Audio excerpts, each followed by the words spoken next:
Welcome to Star Wars Action News, helping Star Wars collectors collect better. On the hardest to find figure of this wave, at least so far, the new trooper everybody's crazy about, Captain Phasma. Yes. People love her because, one, it's a girl trooper, which kind of nice. Yeah?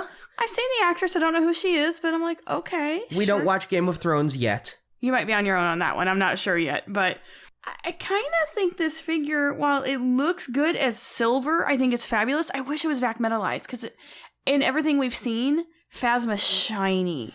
Really, really shiny. Like a silver 3PO. And I think that, I mean, don't get me wrong, great as silver. But I think you're missing out by not having her vac metallized. They did a good job giving us shiny, but I feel the same way every time they do an R2-D2 dome. If it's not the vac metallized, it's just not quite right. And R2-D2's always been kind of a brushed metal anyway versus the shiny of C-3PO. And C-3PO the same way, I think you really need to chrome them up. I don't know that you have to use the vac metallizing process, but they need to be chromed. Yeah, this needs to be way more shiny. That's what's drawing me so much to the Hot Toys one. I'll definitely be picking up the Kotobukiya Artifacts Plus one because it's going to be chromed. Here, they did a good job given the restrictions they had. I talked to them about it. If you haven't listened to our New York Comic-Con coverage, I asked about this. They said there were environmental issues that prevent them from vac metallizing. So let's just take it as it is what it is. It's not going to be vac metallized. It is a decently shiny silver. Yeah, I mean, it's good. It's kind of like chrome. Ish. Yeah, no, it's it's not chrome because chrome is reflective. Chrome on my car, you see yourself in. So it's like a nickel refrigerator. Yeah. Brushed nickel refrigerator. Yep. Is that better? Yes. What was surprising, and I didn't get this until I held the figure in my hand, is that you see the chrome armor, you see the cape, you see her on screen in those brief snippets and trailers. I didn't realize, basically, she vac metallized a First Order Stormtrooper outfit. I compared it with Hasbro's First Order Stormtrooper figure. That torso, that chest, the little pouches above the belt, the shoulder pads, the ribbed black undersuit in the shoulder, those are all repaint parts from the First Order Stormtrooper. The belt itself, the crotch piece, is bigger on Phasma than on the Stormtrooper, and it's got arrows pointing away from it, and the feet are also bigger than on the First Order Stormtrooper, but there's a lot of reuse here. Even the helmet, I can't tell if it's exactly the same, but it is really close to the same. It looks like they have, maybe just because of tooling and everything, made it more flat-chested than from the stills I've seen from the movie. And maybe that's just because they reused the First Order Stormtrooper chest. Because it looks in the movie they did account for her having breasts, because girls have them. So yeah, it just seems that they downplayed, and maybe it's just because they had to reuse stuff, and maybe the price wasn't going to be affordable to retool a female Stormtrooper body. True. I mean, people laughed that they put out a Phasma costume and said it was boys' size for Halloween, but looking at this figure, anything could be in that armor. Mm-hmm. There's nothing here that says female, which is on the one hand good because it shouldn't matter. On the other hand, yeah, it's not actually accurate as there is an actress with an actress's physique under that body. Now, I've seen some complaints about paint apps on her. I think I got a pretty decent one. I noticed a little black splotching around the knee pads, just under the eyes. It could be slightly cleaner, but I've seen some pretty bad photos. If you are buying this in stores, and you're lucky enough to find more than one on the pegs, then I'd suggest doing a comparison. Take a real close look inside that plastic to see if you're getting one that has a good paint app. But I have no issues with mine. It's not like one of those where you get it and there's such a bad paint job that you're off looking for a replacement. No, and given that it's basically two colors of paint, it's not bad at all. A lot of times where you run into trouble with the Hasbro figures is on the faces of the humans, like where they have like the eyes off center, or maybe like the lips are flesh colored instead of, lip colored,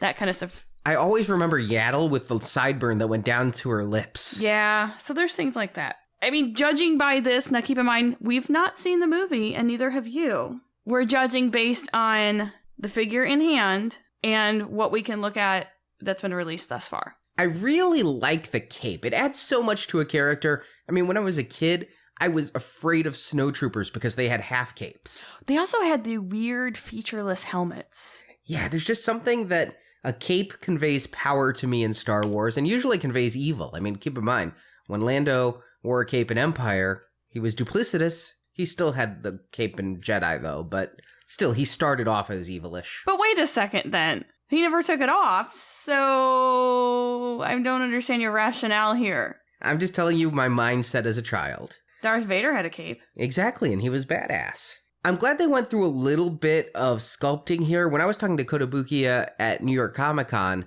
Dan Lewan really pointed out to me the intricacies of Captain Phasma's cape and how there's weird buckles on the back and things, and he wondered if we'd get any of the backstory as to why the cape is how it is.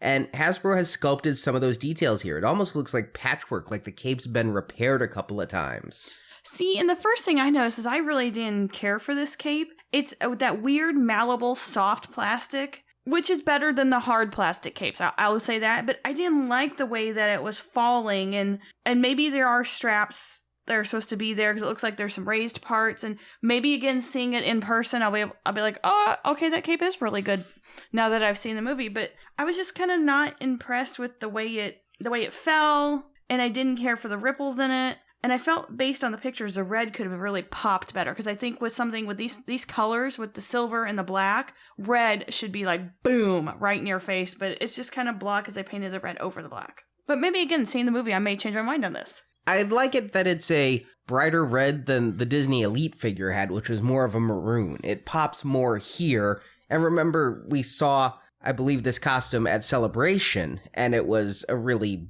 vibrant red on that. So I wasn't paying very close attention to the back of the cape. I was just in awe by all the newness around us. But no, I think this is a good figure. I think Disney did it better with the diecast, but this one is, of course, in scale with the other figures, whereas the Elite, well, Phasma's supposed to be really tall. I understand the actress is well over 6 foot, so perhaps it might almost fit. Now, Phasma does come with a blaster, and every sample I've seen, I saw the ones on pegs, I got my case, they bend a bit in the bubble. And a bit? I think you're being generous there. That is a flaccid blaster. It's also a strange gray color that doesn't match the outfit at all. It's just a odd color, and I'm looking at the stills online of Phasma in the movie, and the gun really seems to match the outfit. It's maybe a little different, but it could be lighting, it could be something in the movie making, but every shot I've seen, the gun isn't this drastically different than her armor. But I think that's okay because I don't think the armor is supposed to match the gun. No, I just think the gun may not be the right color entirely. Okay. Well, there's a lot of things wrong with the gun, so it's not even a straight line. Well, if she has the usual Stormtrooper aim, we'll know the gun is the reason why. Still, there's a reason this figure's in demand. It's a really kick-ass character. I hope they don't Isla Sakura her, and I'm looking forward to see her in the movie. And this isn't one of those figures like Rey, where everybody's buying it up, and you're like, well, that's not a very good figure. This is a pretty good figure. It just doesn't excel for the Black Series. I would love to see it just knock it out of the park. I'd say it's on the high end, though, of what they're giving us in the Black Series 6-inch line. Thanks for watching this video. You can see full episodes of Star Wars Action News with more collecting news and reviews at swactionnews.com. We also have thousands of toy and collectible photos in our photo gallery. If you enjoyed this video, please subscribe to our YouTube channel. May the pegs be stocked and the Force be with you.